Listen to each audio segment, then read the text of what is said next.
اچھا سوری، میں اسلام آباد آتے ہی تمہاری ساری شکایتیں دور کر دوں گا، وعدہ۔ دیکھو اب غلط بات نہیں کرو، میں ہمیشہ تو ایسا نہیں کرتا نا۔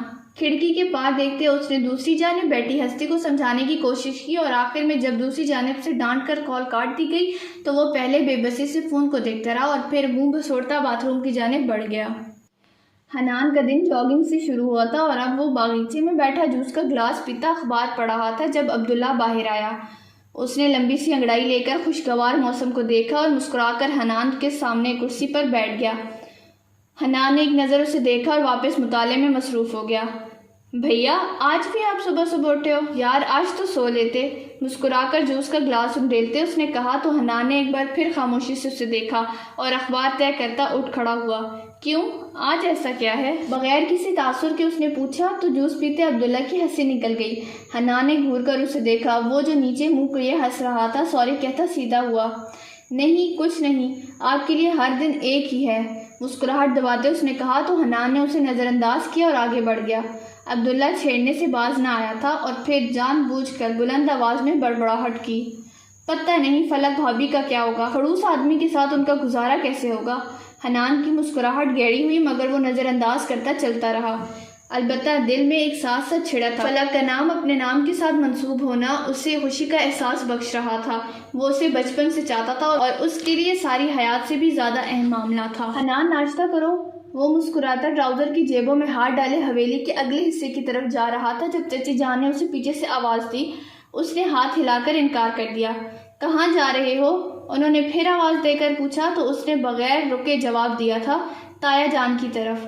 کون سے تایا کی طرف؟ یہ اس نے نہیں بتایا تھا۔ انہوں نے مسکراتے ہوئے شوق نظروں سے عبداللہ کی جانب دیکھا تو وہ بھی مسکراتے ہوئے شانے اچکا گیا۔ جلد آپ کا یہ شریف بیٹا آپ کے ہاتھ سے نکلنے والا ہے، مسکراہٹ روکتے اس نے کہا تو یاسمین چچی نے اسے گھورا تھا۔ کبھی اچھا مت بولنا، ویسے بھی حنان میرا سمجھدار بیٹا ہے، وہ ماں کو بیوی سے زیادہ فوقیت دے گا، مجھے اس پہ یقین ہے۔ چچی یاسمین کو ہمیشہ اس بات کا مان رہتا تھا کہ ان کے بیٹے ہیں اور باقی سب کی بیٹیاں، اور اس بات کا اظہار وہ وقفے سے کیا کرتی تھیں اور خاص طور پر حنان پہ تو انہیں خاصا مان تھا، اسی لیے یقین سے کہا تھا تو عبداللہ نے برا سا منہ بنایا تھا۔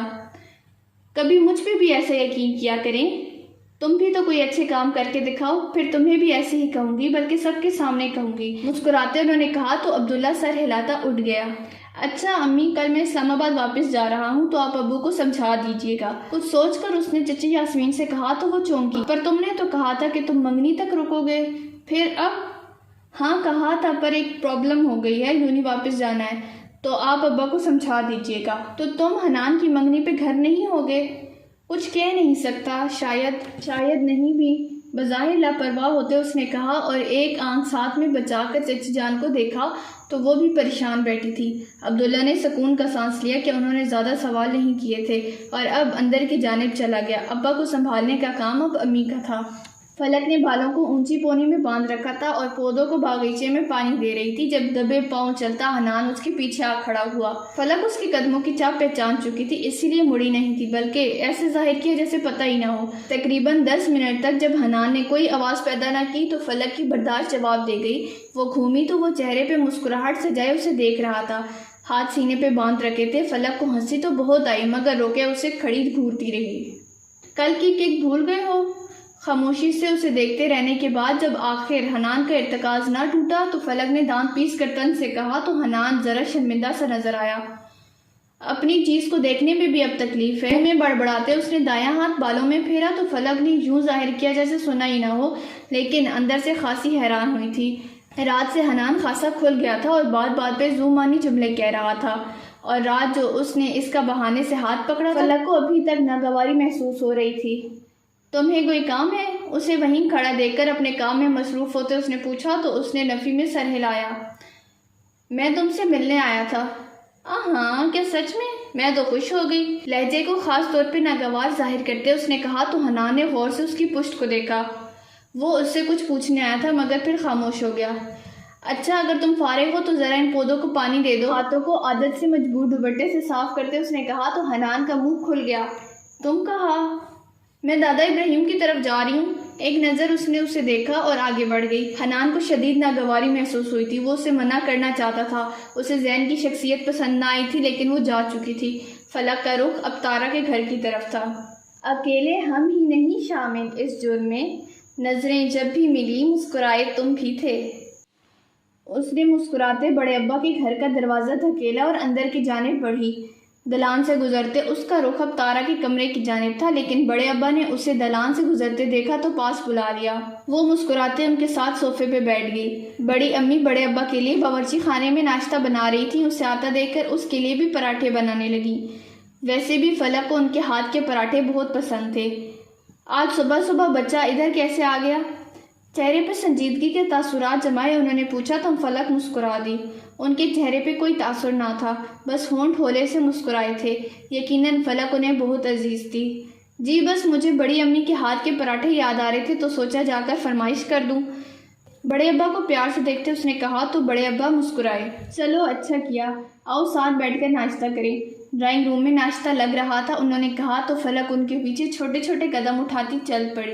انہوں نے اپنے ہاتھ کی جانب کی کرسی کی طرف اشارہ کیا تو وہ بیٹھ گئی۔ بڑی امی نے اس کے بیٹھتے ہی مسکراتے ہوئے اس کے سامنے پراٹھا رکھا تو وہ مسکرا کر شکریہ کہتے ناشتہ کرنے لگی۔ ابھی وہ پہلے پراٹھے سے فارغ ہی ہوئی تھی جب تارا اپنی دھند میں ڈرائنگ روم میں داخل ہوئی اور سامنے بیٹھی فلک کو ناشتہ کرتے دیکھ کر وہ ٹھٹک گئی۔ او تم بھی آئی ہو، پھیکا سا مسکراتے اس نے ہاتھوں کو مسلتے کہا تو فلک نے کھاتے ہوئے سر ہلا دیا۔ قسم سے بڑی امی، آپ جیسے پراٹھے کسی کو بنانے نہیں آتے، آپ بس آپ ہی ہیں۔ سلطان امی کو بھی بنانا سکھا دینا ایسے پراٹھے۔ کھاتے ہوئے تائی امی کی تعریف کرنا اس نے ضروری سمجھا تھا۔ بڑی امی مسکرائیں، پراٹھا اس کی پلیٹ میں رکھا تو بڑے ابا بھی مسکرا دیے۔ بیٹھو نا تارا۔ تارا کو اضطراب کی حالت میں دیکھتے فلک نے کہا تو تارا نے چور نظروں سے اپنے امی ابا کو دیکھا اور پھر گہری سانس لیتی بیٹھ گئی۔ بڑی امی نے اسے بھی پراٹھا دیا تھا اور پھر دونوں تقریباً 20 منٹ بعد باہر چہل قدمی کر رہی تھی۔ فلک نے چلتے چلتے تارا کا ہاتھ پکڑ لیا۔ تارا جو اپنی سوچ میں گم تھی چونکی۔ اس نے سوالیہ نظروں سے فلک کو دیکھا تو فلک نے شانے اچکا دیے اور ہاتھ ہوا میں جھلانے لگی۔ یار تارا، تم نے مجھے مبارکباد نہیں دی۔ ہاتھ کو متواتر ہوا میں جھولتے اس نے اداسی سے کہا تو تارا نے سر گھما کر اسے دیکھا۔ مبارکباد والا سوال وہ گول کر گئی تھی۔ تم اتنی اداس کیوں ہو؟ تارا نے کچھ محسوس کیا تو پوچھ لیا۔ کیونکہ میرے ساتھ جو ہو رہا ہے سب اتنا اچانک ہو رہا ہے کہ مجھے سمجھ ہی نہیں آ رہی کہ میں کیا کروں، خوش ہوں یا اداس ہوں۔ ہونٹ لٹکا کر اس نے اس کے کندھے سے جھولتے دوپٹے کو درست کرتے ہوئے کہا تو تارا نے ناسمجھی سے اس کے ہاتھوں کی سمت کو دیکھا۔ لیکن مجھے تو لگا تھا کہ اس نے دانستہ آگے سے جملہ چھوڑ دیا۔ فلک نے ایک آئی برو اٹھا کر اسے دیکھا تو تارا نے نظر کا رخ بدل لیا کہ میں اس لنگور کو پسند کرتی ہوں۔ وہ وڈیرا مجھے کبھی اس لحاظ سے اچھا ہی نہیں لگا جس رخ پہ تم جا رہی ہو، اس نے اپنے لفظوں پہ زور دے کر کہا تو تارا نے بے اختیار اس کی جانب دیکھا۔ ایک دم سے اس کی آنکھوں کی روشنی بڑھی تھی۔ فلک نے تعجب سے اسے دیکھا لیکن پھر شانے اچکا دیے۔ تو کیا اب تم انکار کر دو گی اس رشتے سے؟ لہجے میں ذرا توازن رکھتے اس نے پوچھا تو فلک نے سر جھکا لیا۔ پتہ نہیں، شاید نہیں۔ اس کے الفاظ نے ایک بار پھر تارا کے اندر مایوسی کی لہر دوڑا دی۔ کچھ دیر پہلے کی روشنی اب پھر سے مانت پڑنے لگی تھی۔ فلک نہ دیکھ سکی۔ تو کیا تم اپنی مرضی کے خلاف حنان سے شادی کر لو گی؟ آج وہ دانستانہ طور پہ حنان کو بھائی نہیں بول رہی تھی۔ پتہ نہیں، وہ افسردگی سے یہ کہہ کر چند قدم چلی اور تارا کی جانب گھومی۔ چھوڑو ان باتوں کو، ابھی میں تم سے یہ کہنے آئی تھی کہ آؤ دادا ابراہیم کی طرف چلے، موڈ بھی بہتر ہو جائے گا، اور رات کو مجھے پتہ چلا تھا کہ تمہاری طبیعت خراب تھی تو چلو آؤ آؤٹنگ بھی ہو جائے گی۔ سارا منصوبہ اس نے لمحوں میں بنا لیا تھا۔ تارا پہلے کب فلک کو انکار کیا کرتی تھی، جو اب کرتی۔ سر ہلا دیا تو فلک خوش ہو گئی۔ دوپہر 2 بجے کے قریب وہ کسی اہم کیس کی فائل لینے گھر آیا تو گھر میں بریانی کی خوشبو نے اس کا استقبال کیا۔ اس نے تعجب سے خالی دلان میں نظر دوڑائی اور دبے قدم چلتا باورچی خانے کے سامنے جا کھڑا ہوا۔ ملازمہ چاولوں میں چمچ ہلا رہی تھی۔ زین کو مایوسی ہوئی۔ اس سے تو لگا تھا شاید 7 فلوں کی آنٹی آج پھر آ کے بریانی بنا گئی ہیں۔ 7 فلوں کی آنٹی دادا ابراہیم کے دوست کی بہو تھی جو فوج میں ڈاکٹری کے فرائض سر انجام دے رہی تھی۔ آنٹی جب بھی فارغ ہوتی تو ان کے لیے بریانی بنا کر بھجوا دیتی یا پھر خود کبھی کبھی دادا کی فرمائش پہ آ کر بنا دیا کرتی تھی، جبکہ ان کی ملازمہ اس کام میں بالکل ناکارہ تھی۔ وہ بریانی کے نام پہ نہ جانے کون سی عجیب سی چاولوں کی چیز بناتی تھی جس سے انسان نہ اگل سکے نہ نکل سکے۔ اب ملازمہ کو دیکھ کر زین منہ بناتا واپس مڑا۔ اتنا تو کوئی بریانی کھاتے ہوئے منہ میں الائچی آنے پہ بدمزہ نہیں ہوا کرتا تھا جتنا وہ ملازمہ کو بریانی بناتا دیکھ کر ہوا تھا۔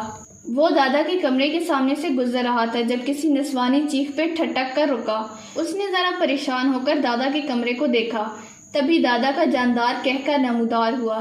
زین نے الجھ کر کمرے کی جانب قدم بڑھائے اور پھر دادا کے کمرے کا دروازہ دھکیل کر کھولا، اور حیرت سے اس کا منہ کھل گیا تھا۔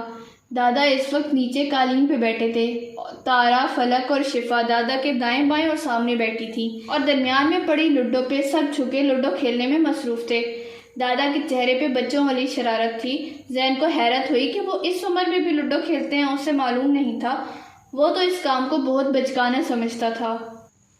یہ کیا ہو رہا ہے؟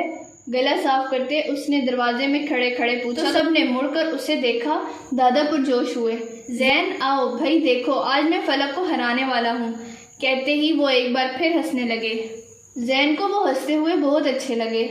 وہ تو ٹھیک ہے دادا، لیکن آپ بیمار ہو جائیں گے ایسے زمین پہ بیٹھنے سے، اور اتنی آواز میں مت ہنسا کریں، آپ کے دل پہ زور بڑھے گا۔ وہ اپنی طرف سے ڈاکٹری جھاڑ رہا تھا اور فلک اور تارا بمشکل اپنی مسکراہٹ روک رہی تھی۔ ارے کچھ نہیں ہوتا، یہ 2 ڈاکٹرز ہیں نا میرے پاس۔ اچھا، شکل سے تو محترمہ جاہل لگتی ہیں۔ فلک جو دادا کے الفاظ پہ مسکرا رہی تھی، زین کے الفاظ پہ گھومی، جبکہ باقی تینوں کو حیرت سے جھٹکا لگا۔ وہ اتنا براہ راست تو کسی پہ تنقید نہیں کیا کرتا تھا، خاص طور پہ گھر آئے مہمانوں کے ساتھ تو بالکل بھی ایسا نہیں کرتا تھا۔ فلک کے تو مانو کانوں سے دھوئیں نکلنے لگے تھے۔ تو لگتا ہے اب آپ ہی فلک زین بھائی کا قتل کر دیں گی اور خود جیل چلی جائیں گی۔ ہائے کتنا مزہ آئے گا، تارا کے کان میں جھک کر شفا نے کہا تو تارا نے سر پیٹ لیا، لیکن بظاہر سر نہیں پیٹا تھا، بس اسے گھورا تھا۔ کیا کہا تم نے بدتمیز انسان؟ وہ فوراً اس کی جانب گھومی۔ زین سینے پہ بازو لپیٹے وہیں کھڑا ہو گیا۔ وہ کس کام سے آیا تھا وہ بھول چکا تھا۔ فلک کا بھڑکنا اسے مزہ دے گیا تھا۔ مسکرایا، البتہ وہ اب بھی نہیں تھا۔ اچھا تو آپ اندھی ہونے کے ساتھ ساتھ بہری بھی ہیں؟ سن کر افسوس ہوا۔ اگلا وار اس سے بھی تگڑا تھا۔ فلک تیزی سے اپنی جگہ سے اٹھی، جبکہ دادا تو اپنے پوتے کی بدتمیزیاں دیکھ کر حیران ہو رہے تھے۔ کیا کہا تم نے؟ وہ مڑنے لگا جب فلک چیخی تھی۔ باقی تینوں نے کانوں پہ ہاتھ رکھ لیے، جبکہ وہ بڑے تحمل سے واپس گھوما، اور جب بولا تو لہجہ مزید سلگھانے والا تھا۔ آہستہ بولے، ہم آپ کی طرح بہرے نہیں ہیں، آپ اپنی حد سے باہر نکل رہے ہیں۔ آپ کو بالکل تمیز نہیں ہے کہ گھر آئے مہمانوں سے کیسے بات کی جائے۔ فلک کی ناک اب لال ہو چکی تھی اور کانوں سے دھوئیں نکل رہے تھے۔ جی، جب مہمان بدتمیز ہو تو میزبانوں کو بعض اوقات ایسا ہی ہونا پڑتا ہے۔ وہی الفاظ وہ صورتحال کے پیش نظر بدل کر کہہ رہا تھا۔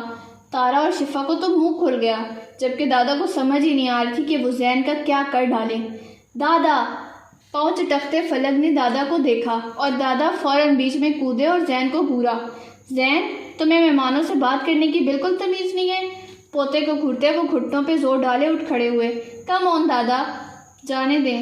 ہاتھ ہلاتے وہ کمرے کی راداری کو چھوڑتا باہر نکل گیا، جبکہ اس سب کی وجہ اور معاملہ سمجھتے وہ سب حیران کھڑے کے کھڑے رہ گئے۔ فلک پاؤں چٹکتی واپس بیٹھ گئی تو دادا نے ایک نظر تارا اور شفا کو دیکھا، جیسے پوچھ رہے ہوں کہ اب کیا، تو ان دونوں نے شانے اچکا دیے، جبکہ دوسری طرف فلک زین سے اب حساب برابر کرنے کے منصوبے بنانے لگی تھی۔ ایسے تو میں چپ نہیں رہنے والی، بتاؤں گی تمہیں کہ میں کیا چیز ہوں۔ دل میں عزم کرتے اس نے سب پہ ایک معذرت والی نگاہ ڈالی اور واپس لوڈو بیچ میں گھسیٹتی بیٹھ گئی۔ دادا نے انہیں لنچ کے لیے روک رکھا تھا، اسی لیے وہ جا کر انہیں دکھی نہیں کرنا چاہتی تھی۔